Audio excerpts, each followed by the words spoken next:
बेटे सुधार के दौड़ गए। आइए आप लोगों से मिस्टर रंजीत दीवाना और साथ में गाएंगे मिस्टर सिंह का भाती। दोस्तों आइए आप लोगों को हंसने हंसाने के लिए आइए मिस्टर रंजीत दीवाना। आप लोगों से इस सुधार में आप लोग देखेंगे जब पति पत्नी नई नई दुल्हन शादी करके लाते हैं घर और पत्नी को घर में बैठा देती है और पति जो है परदेश कमाने के लिए चले जाते हैं। आजकल का छोटा सा बिहार में धक धक कम चट्टान। आइए दोस्तों चिंतार में आप लोग देखो पति पत्नी छड़वा से लोग बात पूछे सुने अरे तरह से बहुत ही लड़े जो घर पर नहीं लगाई देखना सुने आए देखे मैं साथ वो झगड़ा का नाम करी झगड़ा आज बहुत ठीक ना आइए दोस्तों चलिए कमेटी सुधार। आइए दोस्तों जब पति परदेश कमाने के लिए चले जाते हैं और पत्नी घर में बैठे बैठे नई नई दुल्हन किस किस को कॉल वाला मिस कॉल मारती है और जब पति परदेश कमा कर आते हैं बताओ चल तुम किस किस को मिस कॉल मारी। आइए दोस्तों चलेंगे मिस्टर सिंह का भाती मिस्टर रंजीत दीवाना का अगले सुधार और अगले डायलॉग संगीत के माध्यम से।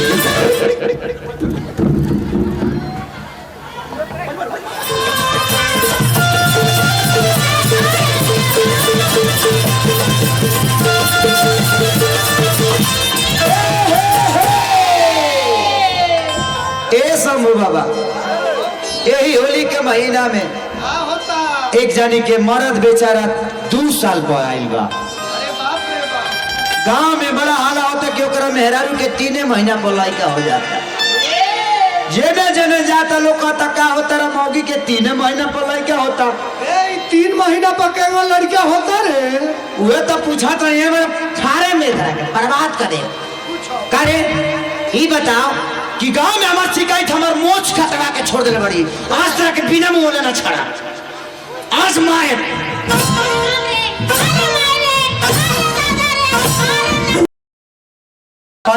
कबे राती और रात कबे फिर राती कबे नाती मत को मार के त मुंह आ दलत रे से नाथ जी को नाती मत को ये बताओ कि गांव में हमारे नाक कटवा देले बड़ी ए नाती को हम गलती कइले बनी हो ते काम में की कइले सुनो कहता कि 3 महीना पर तेरा मेहरान का लड़का होता मार के त गतर तू दलत को दलत 3 महीना पर लड़का होता नाती हां तो करबे बताओ कैसे होता ही ए नाती तू जानता रे तू घर में करत पारा होता तो तू का जानता रो हम का जानता नहीं तो क्या जानता ही लड़का कहां से आई के कर हां बोल ए नाती तू फोन ना करत होला का फोन से लड़का होला फोन से लड़का ना 3 से लड़का हो जाता है फोन से नहीं का हो तो 3 महीना पर कैसे होई ए नाती तू ने कहे तार मोबाइल वाला फोनवा में का ते हमारे के जिए ना देबे ए नाती मुंह खोल के लगा जा ना मन बे अरे बाप रे हां दे तोरा के आ दे नाती तू मारा तू देखत ए भौजी मारा तारो फोने पर सिम डलवाले बारे का रे बताओ देखो माफ कर दिया गलती हो गई हमरा का पता बजे फोने से लड़का होला हमर मेहरा मार के कोक हमर तू गाला कम का तो गलती हो गई जाय दे पियला खैले में भइल भाई से नदी दारू पियत वाला हूँ अब तू कहियो तो उठाना को लो जाय दो आज बजाय दो लोर पोछला हमर धनिया औरतिया का कहतिया ए बबुआ ई कैसे लइका भाई कैसे बताओ के परी तोरा ए नदी तो तू का जानता रे तू पूछो बतावा नु तारे घरे आवे के कहियो जे तू जानबो तो बताओ कैसे भाई बताओ ए नदी 3 महीना तार बियाह भइले भइल हां अब 3 महीना हमार बियाह भइले भइल हां जोड़ा ना ए नदी का महीना भइल 3 6 ए नदी अब 3 महीना का लइको ना भइल नदी ना भइल मार के हमार गटर दूर देले ए भगवान जाहे द हमर धनिया माफ कर दी हमरा पते ना रहा आज मारो नदी बिना भाई को बोलवा के बेदर्दिया के संगे ता चौर फरवा देता नी फोड़वाई दे और कुठा फा दे बाप रे जो अपना भाई के जो भाई के हां सब शंभू बाबा कराओ ता चलो नाती तार बे बिहान एकरा भाई के बोला के एकरा माइक से भेंट करवा दे हां तबे मानी हां हाय बबुआ औरतिया का कहतिया हो अरे की बुझी बात मिला गंभीर बाए सैया जी औरतिया बड़ा वियोग में बिया कि बुझी बात सैया जी अरे ममीला गंभीर बा कि बुझी बात सैया जी ममीला गंभीर बा बुझी बात सैया जी ममीला गंभीर बा काली जनी रंग हमारे रोमिंग में शरीर बा काली जनी रंग हमारे रोमिंग में शरीर बा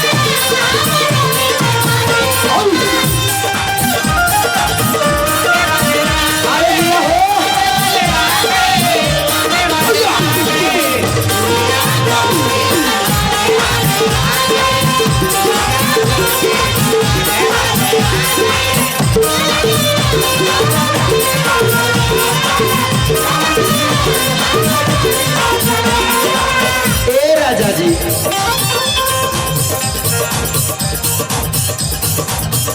ई रोमिंग का होला रे रोमिंग नती तू का जानबो हाँ बताओ जल्दी ये रोमिंग होला का तू का जान बता रू जानत हो ये उनका से पूछियो ना केकरा से उन्हीं से केकरा से नाम दे अरे ना बताओ तो कूठा फाड़ देंगे, बर्बाद करके छोड़ देंगे। इनको मिन बंद बारे आउट कोई नहीं चला ए राजा जी असही भी कैसा फागुन मन में नहीं खोलता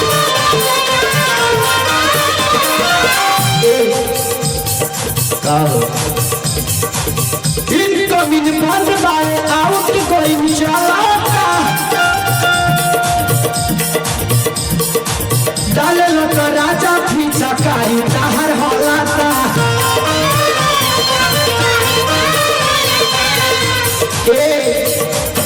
एही से भइल हमर चिंता फिकीर बा एही से भइल हमरा चिंता फिकीर बा डालो जनी रहन हमरा रोनी में शरीर बा डालो जनी रहन हमरा रोनी में शरीर बा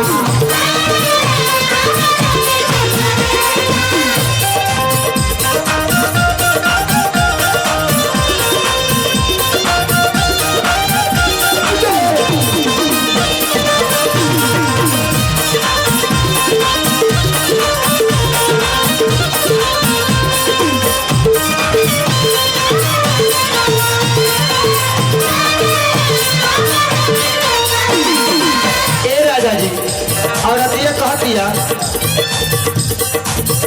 पिता पे करे बेचराम नामर भारी राना गुलाब जनी गलिया में मारी ए अंजनी भैया राम आंगया भैया ए बुचुल भैया रतन भैया हो और अतिया बड़ा वियोग में दिया तोरा रोमिंग बतावे के पड़े तो मोर के पूछा बर्बाद कर दे, बर्बाद। नती कुछ तो ऊपर बात पहले अब तू बर्बाद करो लेके तू तो साउथिंग खान के लेके माजा मारा कर नती हम आज तू काप पीला जाना तरह हो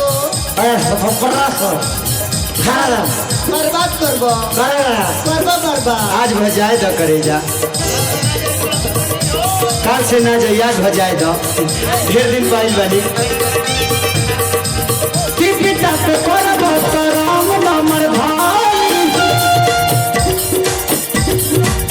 दूरत नहीं हट राजा काल जमीन वाली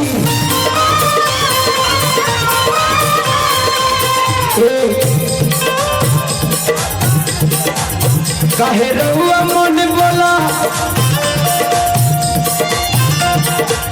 खतनल कोई हमर माना माया धीरना खतनल कोई हमर माना माया धीरना जानता नहीं कि तू रोमिंग में बाड़ू जब 3 महीना में तेरा वैकेंसी फेंके के बा तो तहार मजबूरी हम का जाने ए नाती तो तू के तो जनम 3 महीना में एगो कृतिया होने के गइल का। देख हमारा पर्सनल मैटर में मत ढूक, न तो मार के और कूठा फाड़ दे। तू मार के पूठा फाड़ चाहे बर्बाद करो, वैसे हमरे का करे के बा। तू अपन सोचो तो हम अपन सोच ले। सोचबे सोचबे अरे भारत समाज में तेरा गट्टी के सोचबे। अरे बाप रे माय रे नतिया मार के तो कोक तोड़ डालत ले दादा। दादा करबू दादा कि कतना ले पही हमर मना मयो धीरदा रमजनी डाली अभी रोनी में शरीरदा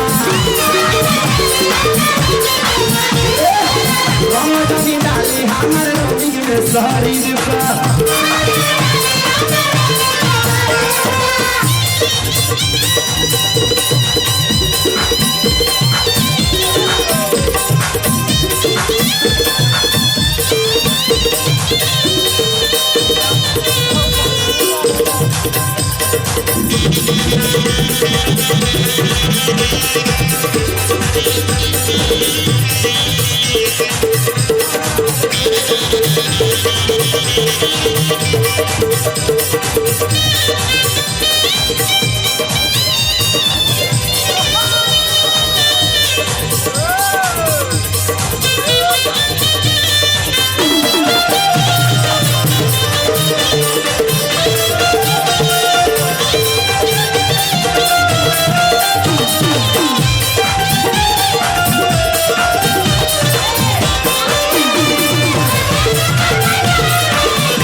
ए महेश भैया, ए सुबोध, मुरली भैया हो, इजी खोजा था इजी। और अतिया कह दिया कि कतना ले दुख अपन सुनाई। इहे बतया थोड़ा सा खेल दीना हो कृष्णा बेदर्दी हगुआ तारे चोरी।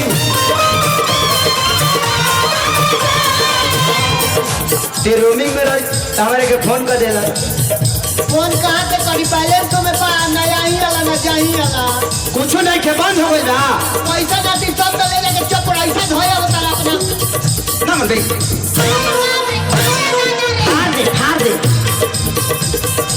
बुझलिस। इहे बात को आज थोड़ा सा खेला दी ना हो किसी ना खेसारी हगुआ तारे चोरी।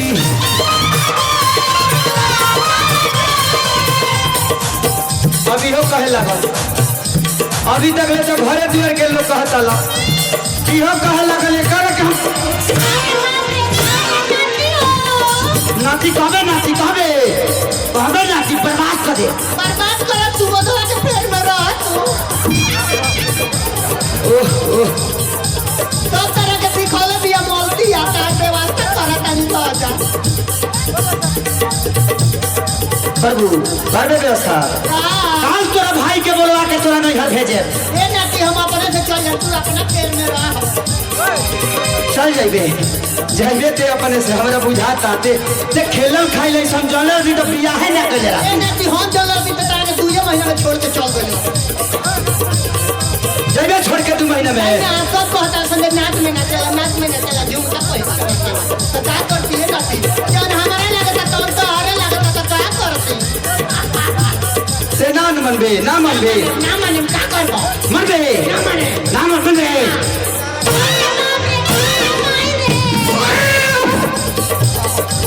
नाती आज मारो तू आज मारा बिना जेल में बनवा सारे के छोड़ बनवाई बे ई कला है ये करे जा। ये कला के भगवान विष्णु कैले रहले।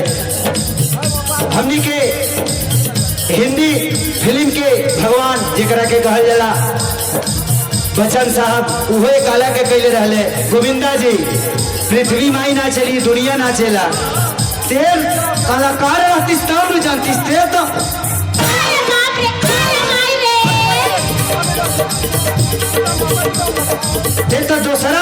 सही का कहीं मुआ दे बात के बाद से कहलुस तो नचावा नाती फिर जदी कइलू ए बात के जिक्रिया फिर जदी कइलू ए बात के जिक्रिया हटी जनी राजा अभिरोमी में शरीरवा डाली जनी रंग हमर रोमी में शरीरवा डाली जनी रंग हमर